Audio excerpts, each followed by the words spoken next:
Voilà, nous nous rejoignons en ce mardi 16 mars pour partager, comme nous le faisons pendant tout ce temps de carême, les textes qui nous sont proposés par la liturgie quotidienne.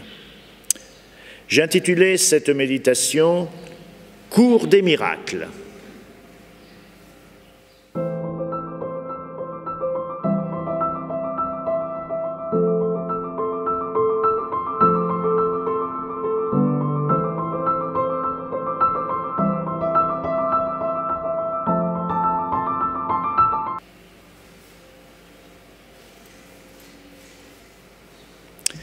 De l'évangile de Jésus-Christ selon saint Jean.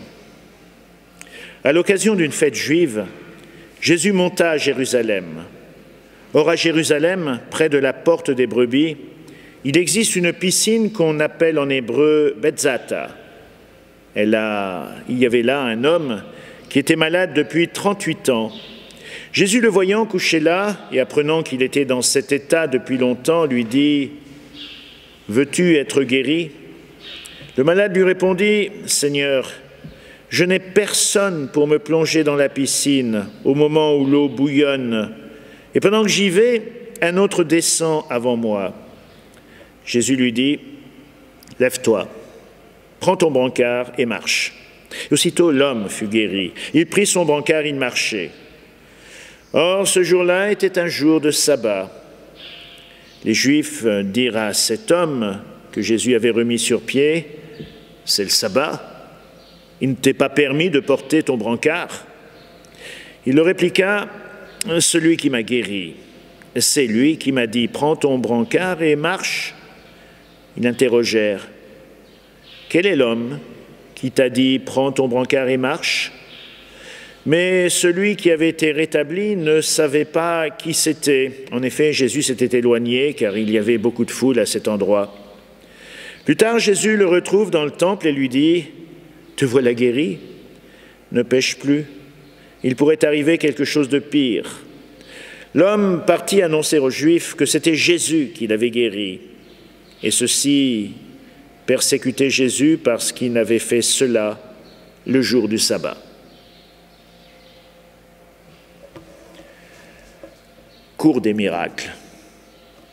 5 colonnades sous lesquelles était couchée une foule de malades, aveugles, boiteux, impotents. Oui, une véritable cour des miracles. La cour des miracles, c'était en France, sous l'Ancien Régime, à Paris, un ensemble d'espaces de non-droit, ainsi nommés car les prétendues infirmités des mendiants, qui en avaient fait leur lieu de résidence ordinaire, disparaissaient comme par miracle à la nuit tombée.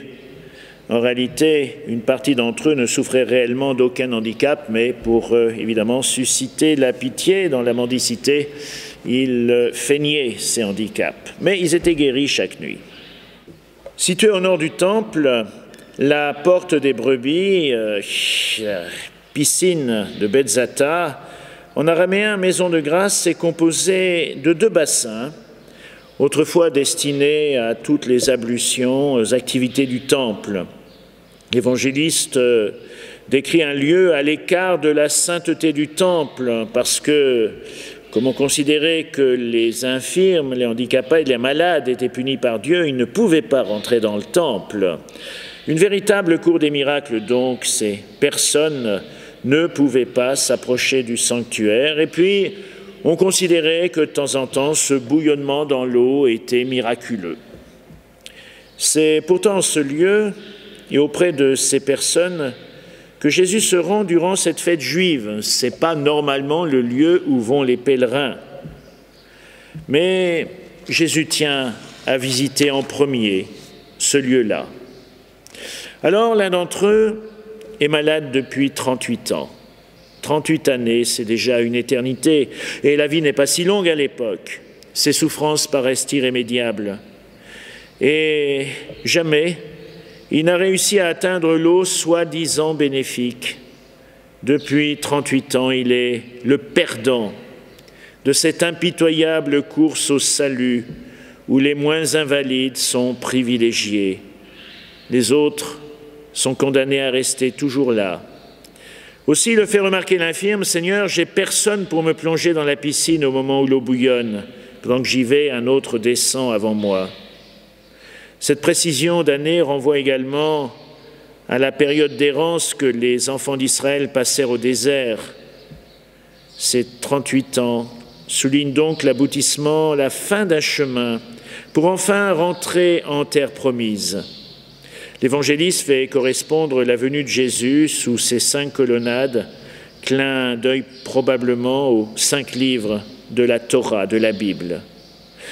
L'homme représente peut-être d'une certaine manière nos propres handicaps, mais Jésus donne la véritable eau vive, la seule parole qui soit salvatrice. Il ne propose pas à l'infirme une guérison, mais un changement. Veux-tu devenir saint, S-A-I-N, c'est la traduction littérale. La proposition de Jésus ne consiste pas en un retour à un état normal, mais un projet, une vie nouvelle qui s'ouvre à lui. Un chemin, lève-toi, marche, prends ton brancard. La croyance en l'action de la piscine, supposée miraculeuse, est ignorée, on n'en parle plus. Une parole répond à ces vaines années d'attente. Le relèvement de cet homme devient une priorité, même le jour du sabbat. Et j'aimerais aujourd'hui lire cette prière assez émouvante d'une religieuse, sœur Véronique, atteinte de la lèpre. « Seigneur, tu es venu, tu m'as tout demandé et j'ai tout donné. J'aimais la lecture et maintenant je suis aveugle. J'aimais courir dans les bois et maintenant mes jambes sont paralysées. J'aimais cueillir les fleurs au soleil du printemps, mais je n'ai plus de mains. Parce que je suis femme, j'aimais regarder la beauté de mes cheveux, la finesse de mes doigts, la grâce de mon corps. À présent, je suis presque chauve et à la place de mes beaux doigts fins, il ne me reste plus que des morceaux de bois rigides. Regarde, Seigneur, comme mon corps gracieux est abîmé, mais je ne me révolte pas. Toute l'éternité, je te dirai merci, car si je meurs cette nuit, je sais que ma vie a été merveilleusement bien remplie. En vivant l'amour, j'étais comblé bien au-delà de ce que mon cœur pouvait désirer. Ô mon Père, comme tu as été bon pour ta petite Véronique, et ce soir, ô mon amour, je prie pour les lépreux du monde entier. Je prie surtout pour ceux que la lèpre morale abat, détruit, mutile, terrasse. Ceux-là surtout, je les aime. Et je m'offre en silence pour eux, car ils sont mes sœurs et mes frères. Ô Dieu d'amour, je te donne ma lèpre physique, pour qu'ils ne connaissent plus le dégoût, l'amertume et la froideur de leur lèpre morale. Je suis ta petite fille, ô mon Père. Conduis-moi par la main comme une maman conduit son bébé. Presse-moi sur ton cœur comme un père. Plonge-moi dans l'abîme de ton cœur pour que j'y demeure avec tous ceux que j'aime et pour l'éternité. » C'était une prière d'une petite sœur, Véronique, atteinte de la lèpre. Pater noster, qui es in celis, sanctificetur nomen tuum. Adveniat regnum tuum, fiat voluntas tua, sicut in cielo et in terra. Panem nostrum quotidianum da nobis hodie, et dimitte nobis debita nostra, sicut et nos dimittimus debitoribus nostris. Et ne nos inducas in tentationem,